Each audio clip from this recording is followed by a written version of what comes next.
Hi friends, welcome to Saju's taste land. എല്ലാവർക്കും പുതിയൊരു വീഡിയോയിലേക്ക് സ്വാഗതം. ഇന്നത്തെ വീഡിയോ നമുക്ക് വളരെ പെട്ടെന്ന് നല്ല ടേസ്റ്റി ആയിട്ട് വളരെ കുറച്ച് ഇൻഗ്രീഡിയൻസ് വെച്ചിട്ട് തയ്യാറാക്കിയെടുക്കാൻ പറ്റുന്ന നല്ലൊരു കറിയുടെ റെസിപ്പിയാണ്. അപ്പോൾ ഇത് തയ്യാറാക്കിയെടുക്കുന്നത് പച്ചക്കായ വെച്ചിട്ടാണ് കേട്ടോ. അപ്പോൾ ഒരൊറ്റ പച്ചക്കായ വെച്ചിട്ടാണ് നമ്മൾ ഈ ഒരു കറി തയ്യാറാക്കിയെടുക്കുന്നത്. അപ്പോൾ നമുക്ക് ഇറച്ചിയോ മീനോ ഒന്നുമില്ലാതെ തന്നെ വളരെ ടേസ്റ്റി ആയിട്ട് നമുക്ക് ചോറുണ്ണാനായിട്ട് സാധിക്കും. അപ്പോൾ അത് തയ്യാറാക്കിയെടുക്കാൻ വേണ്ടിയിട്ട് ഞാൻ ഒരു നേന്ത്രക്കായയാണ് എടുത്തിരിക്കുന്നത് കേട്ടോ. അപ്പോൾ അത് നമുക്ക് നന്നായിട്ടൊന്ന് തൊലിയൊക്കെ കളഞ്ഞിട്ട് എടുക്കാം. അപ്പോൾ അതാ ഇത് നന്നായിട്ട് തന്നെ ക്ലീൻ ആക്കിയിട്ട് എടുത്തിട്ടുണ്ട്. ഇനി ഇത് നമുക്ക് അരിഞ്ഞെടുക്കുകയാണ് വേണ്ടത്. അപ്പോൾ ഈ ഒരു ഷേപ്പിലാണ് ഞാനിത് അരിഞ്ഞെടുക്കുന്നത് കേട്ടോ. അപ്പോൾ കുറച്ച് വെള്ളത്തിലേക്കാണ് നമ്മളിത് അരിഞ്ഞിട്ട് ഇട്ട് കൊടുക്കുന്നത്. അപ്പോൾ എല്ലാ കഷ്ണങ്ങളും ഏകദേശം ഒരേ വലുപ്പത്തിൽ തന്നെ അരിഞ്ഞെടുക്കുകയാണെന്നുണ്ടെങ്കിൽ അതായിരിക്കും നമുക്ക് കൂടുതൽ നന്നായിട്ട് കിട്ടുക കേട്ടോ. അപ്പോൾ ഇതിൻ്റെ ഷേപ്പിലൊന്നും അല്ല കാര്യം, നമ്മളിത് എങ്ങനെയാണ് തയ്യാറാക്കി എടുക്കണേ എന്നുള്ളതിലാണ് അതിൻ്റെ രുചിയൊക്കെ ഇരിക്കുന്നത്. ഇനി നമുക്കൊരു 5 മിനിറ്റ് നേരത്തേക്ക് വേണമെന്നുണ്ടെങ്കിൽ നമുക്ക് ഒന്ന് റെസ്റ്റ് ചെയ്യാനായിട്ട് മാറ്റി വയ്ക്കാം. അപ്പോൾ പച്ചക്കായയിലൊക്കെ നമുക്കറിയാലോ ചെറിയൊരു കറയൊക്കെ ഉണ്ടായിരിക്കും. അപ്പോൾ അതൊക്കെ കളയാൻ വേണ്ടിയിട്ടാണ് വെള്ളത്തിൽ നമ്മൾ നന്നായിട്ടൊന്ന് കഴുകിയെടുക്കണം കേട്ടോ ഇട്ട് വെക്കുന്നതൊക്കെ. ഇനി അതവിടെ മാറ്റി വെച്ചതിന് ശേഷം നമുക്കിതിലേക്ക് കുറച്ച് മുളക് പൊടി, അതുപോലെ തന്നെ കുറച്ച് മഞ്ഞൾപ്പൊടി, കുറച്ച് കുരുമുളക് പൊടിയൊക്കെ ഇട്ടിട്ട് കുറച്ചൊരു ഉപ്പും ഒക്കെ ചേർത്തിട്ട് വളരെ കുറച്ച് മാത്രം മതി. എന്നിട്ട് നമുക്ക് കുറച്ച് വെള്ളം ഒഴിച്ചിട്ട് നമുക്ക് നന്നായിട്ടൊന്ന് മിക്സ് ആക്കിയിട്ട് എടുക്കണം കേട്ടോ. അപ്പോൾ ഒരു പേസ്റ്റ് രൂപത്തിൽ നമുക്കിത് തയ്യാറാക്കിയെടുക്കാം. അതിനുശേഷം നമ്മൾ കഴുകി വെച്ചിരിക്കുന്ന ആ ഒരു കായ ഉണ്ടല്ലോ, അത് നമുക്കിതിലേക്ക് ഇട്ട് കൊടുത്തിട്ട് നന്നായിട്ടൊന്ന് മിക്സ് ആക്കിയിട്ട് എടുക്കണം കേട്ടോ. നമ്മുടെ ഈ ഒരു മസാലക്കൂട്ട് നമുക്ക് ഈ ഒരു കായയിലേക്ക് പിടിക്കുന്ന രീതിയിൽ നമുക്ക് നന്നായിട്ടൊന്ന് മിക്സാക്കി എടുക്കണം. അപ്പോൾ ഒരുപാട് ഉപ്പ് അങ്ങനെയൊന്നും ചേർക്കണ്ട കേട്ടോ. ഒരുപാട് പൊടികളൊന്നും ആഡ് ചെയ്യേണ്ട. ആദ്യം തന്നെ അധിക സമയം നമ്മളിത് റെസ്റ്റ് ചെയ്യാനൊന്നും വെക്കേണ്ട കാര്യമില്ല. ഉടനെ തന്നെ നമ്മളിത് ഫ്രൈ ചെയ്തെടുക്കുകയാണ് ചെയ്യുന്നത്. അപ്പോൾ കുറച്ച് ഓയിലൊന്നും ഒഴിച്ചു കൊടുത്തിട്ടുണ്ട്.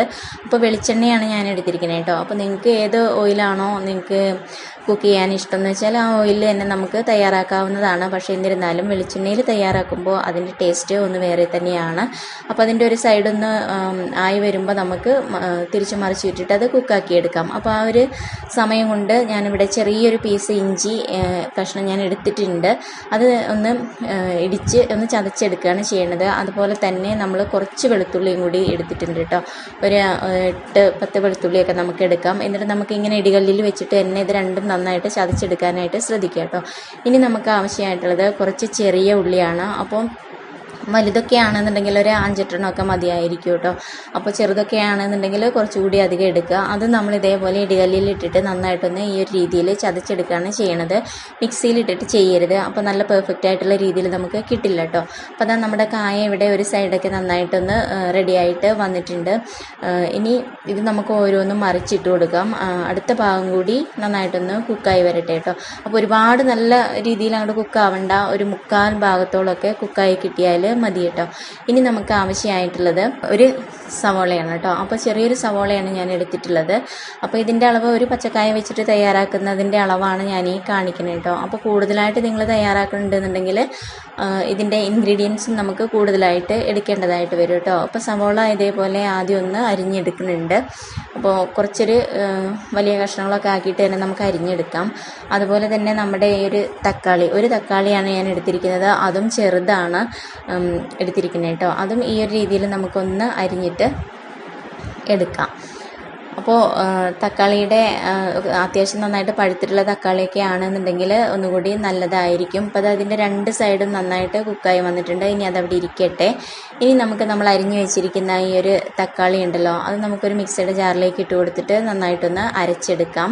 അപ്പോൾ ഈ ഒരു രീതിയിൽ അരച്ചെടുത്തിട്ടുണ്ട്. ഇനി നമുക്ക് നമ്മുടെ ഈ ഒരു സവോളയും ഇതിലേക്ക് ചേർത്ത് കൊടുക്കാം. എന്നിട്ട് വീണ്ടും നമുക്ക് നന്നായിട്ടൊന്ന് അരച്ചെടുക്കാം കേട്ടോ.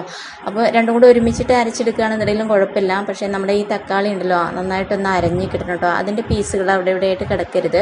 അതുപോലെ തന്നെ സവോള കുറച്ച് ചെറിയ ചെറിയ പീസുകൾ ഉണ്ടായാലും കുഴപ്പമില്ല. അപ്പോൾ ഞാനൊരു പാനിലേക്ക് കുറച്ച് വെളിച്ചെണ്ണ ഒഴിച്ച് കൊടുത്തിട്ടുണ്ട്. എന്നിട്ട് ഒരു 1/2 ടീസ്പൂണോളം ഉലുവ നമുക്കിതിലേക്ക് ചേർത്ത് കൊടുത്തിട്ട് നന്നായിട്ടൊന്ന് പൊട്ടിച്ചെടുക്കാം. അപ്പോൾ ഒരുപാട് അങ്ങോട്ട് കരിഞ്ഞു പോകരുത്. ഒരു ബ്രൗൺ കളർ ആവുമ്പോൾ നമുക്കിതിലേക്ക് നമ്മൾ ചതച്ച് വെച്ചിരിക്കുന്ന ഇഞ്ചിയും വെളുത്തുള്ളിയും കൂടി നമുക്കിതിലേക്ക് ചേർത്ത് കൊടുക്കാം.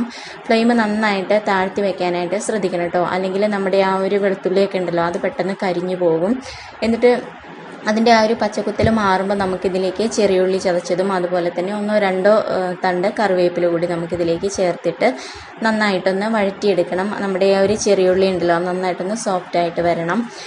ഒരു മീഡിയം ഫ്ലെയിമിൽ വെച്ചിട്ട് നമുക്ക് ഇപ്പോൾ ചെയ്യാവുന്നതാണ്. ഇനി നമുക്ക് എരിവിന് വേണ്ടിയിട്ട് 1-2 പച്ചമുളക് നമുക്കിതിലേക്ക് ചേർത്ത് കൊടുക്കാം.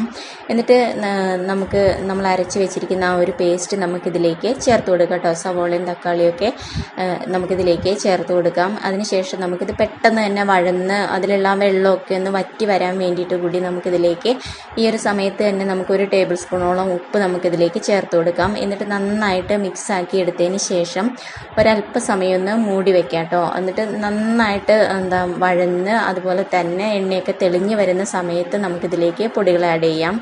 അപ്പോൾ ഞാനിതിലേക്ക് 1 ടേബിൾ സ്പൂണ് മല്ലിപ്പൊടി, അതുപോലെ തന്നെ 1 ടേബിൾ സ്പൂൺ അളവിൽ മുളക് പൊടി, 1/4 ടീസ്പൂൺ അളവിൽ മഞ്ഞൾപ്പൊടി, അതുപോലെ തന്നെ 1/4 ടീസ്പൂൺ അളവിൽ കുരുമുളക് പൊടി, ഇതെല്ലാമാണ് ഞാനിതിലേക്ക് ചേർത്തിരിക്കുന്നത്. അപ്പോൾ ഈ ഒരു സമയത്ത് നമ്മൾ ഫ്ലെയിം നന്നായിട്ട് താഴ്ത്തി വെക്കാനായിട്ട് ശ്രദ്ധിക്കണം. എന്നിട്ട് ഈ പൊടികൾ ആഡ് ചെയ്തതിന് ശേഷം നന്നായിട്ടൊന്ന് മിക്സാക്കി എടുക്കുക.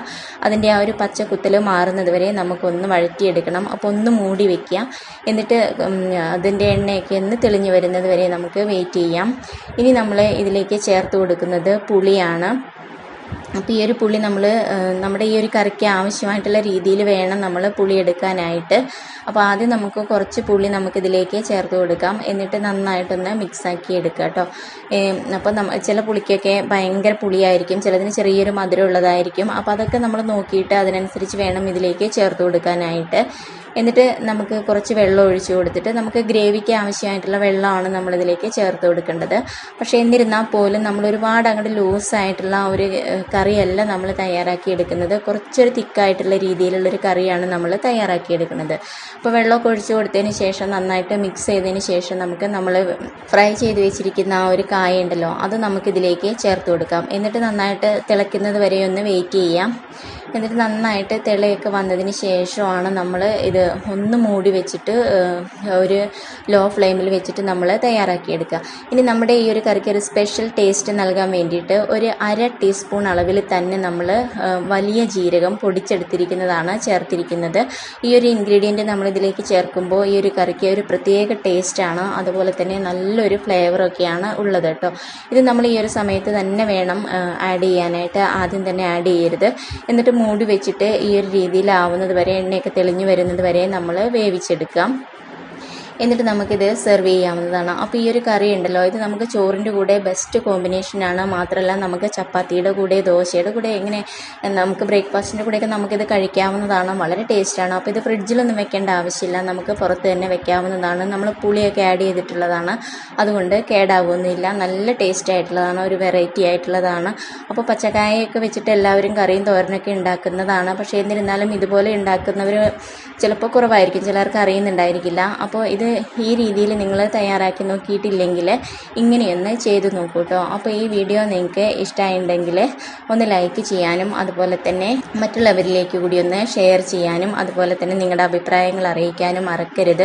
ചാനൽ ഇതുവരെ സബ്സ്ക്രൈബ് ചെയ്യാത്തവരുണ്ടെങ്കിൽ ചാനലൊന്ന് സബ്സ്ക്രൈബ് ചെയ്ത് വെച്ചോളൂ. തൊട്ടടുത്തുള്ള കുഞ്ഞു ബെല്ല് കൂടി ഒന്ന് എനേബിൾ ചെയ്യണേ. അപ്പം ഞാനിടുന്ന എല്ലാ വീഡിയോസും നിങ്ങൾക്ക് അപ്പം തന്നെ നിങ്ങളുടെ ഫോണിലേക്ക് കിട്ടുന്നതായിരിക്കും. ഇനി പുതിയൊരു വീഡിയോയിൽ കാണാം. Okay, thank you, by.